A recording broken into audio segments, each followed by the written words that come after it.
farlo una ventina di minuti. Comunque sia, adesso di preciso non sappiamo come programma qual è la prima visita che ci sarà, se sarà la conferenza dove ci verrà spiegato il funzionamento dei magneti o diciamo il funzionamento dei magneti per introdurre i protoni nel collider, nell'anello, oppure se ci sarà la visita direttamente a dove dove sta facendo il vuoto ai magneti. Comunque nel pomeriggio, questo invece sono certo, dopo mangiato verrà a prenderci Cristoforo Benvenuti, quello che vi dicevo stamattina, che è questo scienziato che lui praticamente fa ricerche solo sul vuoto assoluto e verrà sicuramente verso le 2.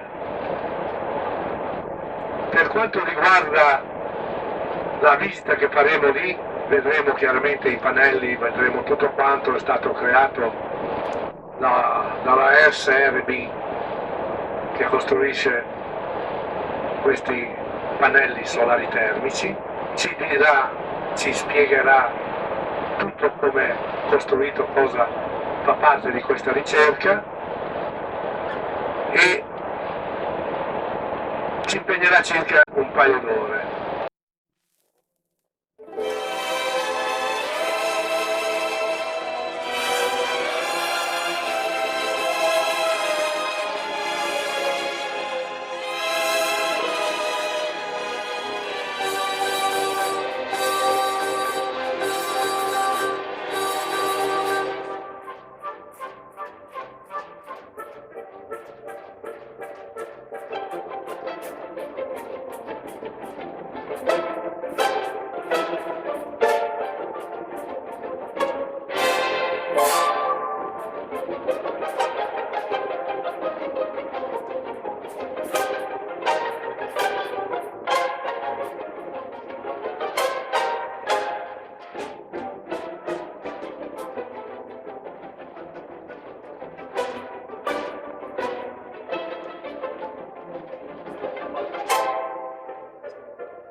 cercare di convincere i governanti e anche qualche istituzione come poter creare un laboratorio però da 20 anni, un laboratorio che potesse comprendere quello che sono i laboratori del mondo, in maniera da poter vedere i nostri cervelli.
Adesso quello che succede è che il laboratorio non può funzionare se non ha dietro, soprattutto pochi, soprattutto cervelli da tutto il mondo. Ecco perché siamo al CERN, perché al CERN si possono fare degli esperimenti che sono così complicati, che chiedono un acceleratore che sta in compartimenti rischiosi, che richiedono persone che vengono da tutto il mondo per fare gli esperimenti, ma il principio è lo stesso, cioè ci sono alcuni scienziati, alcuni Fischer, che hanno detto secondo noi la natura funziona così, quindi non costruiamo un acceleratore, vediamo la cosa. Ok, tutto questo è bellissimo, solo che quello che fa l'acceleratore è fare qualcosa sottoterra, accelerare i protoni, perché i protoni poi interagiscono e producono quello che noi dobbiamo studiare, e ci sono delle proprie macchine fotografiche di relazioni superficiali che fanno una foto su tutto quello che succede subito dopo l'interazione dei protoni. Ok. In questo palazzo, in questo stabile, la cosa principale che si fa è calcolare.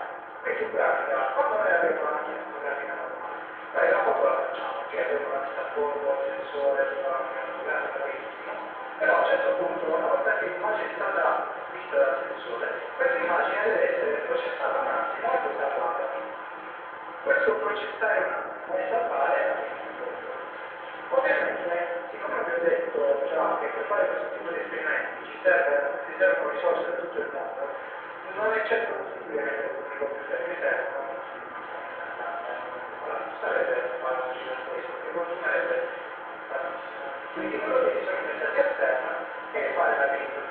In pratica è la grid prende nome dalla rete elettrica. E questi che è l'aspetto, cioè la rete elettrica, noi non ci preoccupiamo di dove sta la generazione di corrente, andiamo il cellulare, la rete processale, non ci interessa.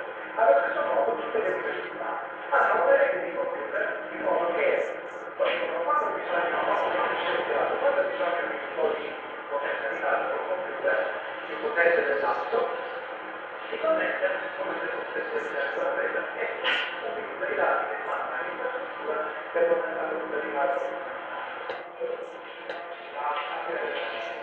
È una città,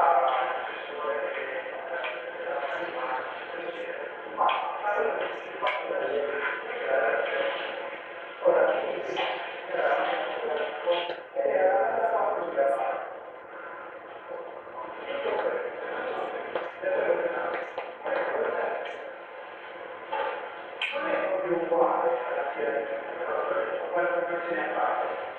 Ora, non penso che ci vedo, perché penso che sia, se non che ci darà,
L'LHC è il Large Hadron Collider, il collisore di particelle pesanti, gli hadroni, ed è oggi è l'acceleratore che raggiunge l'energia più elevata in tutto il mondo. Fino al 2001 avevamo l'acceleratore, il LEP, il Large Electron Positron Collider, che accelerava elettroni e positroni fino a un'energia che era dell'ordine dei 100 GeV. Una domanda dei fisici era di aumentare questa energia, quindi aumentarla di un fattore 100 all'incirca, arrivare fino all'ordine di 10 TeV. Per arrivare a quest'ordine di grandezza, quello che abbiamo dovuto fare è stato smontare completamente il LEP, la macchina esistente in precedenza, e montare la nuova macchina, che è l'LHC, che riesce ad accelerare protoni e protoni, due fasci separati, in due magneti separati in principio, fino ad energie che oggi sono dell'ordine di 3 TeV e mezzo, e dovremmo raggiungere nel giro di 4 anni, 3 anni e mezzo, delle energie dell'ordine di 7 TeV. Vengono estratte da un materiale e iniettate in anelli di circonferenza sempre maggiore. Cosa succede in questi anelli? In questi anelli le particelle vengono spinte, vengono accelerate tramite campi magnetici e tenuti su una traiettoria circolare attraverso dei magneti. Attraverso una serie di iniezioni successive le particelle circolano e vengono poi trasferite all'interno, vedete, di acceleratori sempre più grandi finché non entrano effettivamente all'interno del grande anello di LHC. Qui siamo all'origine di LHC, cioè dove vengono prodotti i protoni che inizialmente vengono iniettati in tutto il sistema di acceleratori che poi converge all'interno del grande tunnel di 27 km, il Large Hadron Collider. Vedete, questo è un modellino di come si producono i protoni, è molto semplice, c'è una bomboletta di gas idrogeno. Allora, l'idrogeno è fatto da un protone e un elettrone e attraverso un campo elettrico molto intenso l'elettrone viene strappato dall'atomo di idrogeno e quindi quello che succede a questo punto è che uno ha i protoni liberi e li può accelerare in questo primo segmento di macchina che è un acceleratore lineare. Ma in realtà è sotterraneo. È un tunnel che è all'incirca in media un centinaio di metri sotto la terra ed è posto con un'inclinazione di un paio di gradi. L'inclinazione è necessaria perché una parte del tunnel si trova sotto le montagne del Giura e avevamo necessità di diminuire la pressione della terra contro il tunnel. Quindi la profondità minima del tunnel è dell'ordine di 52 metri,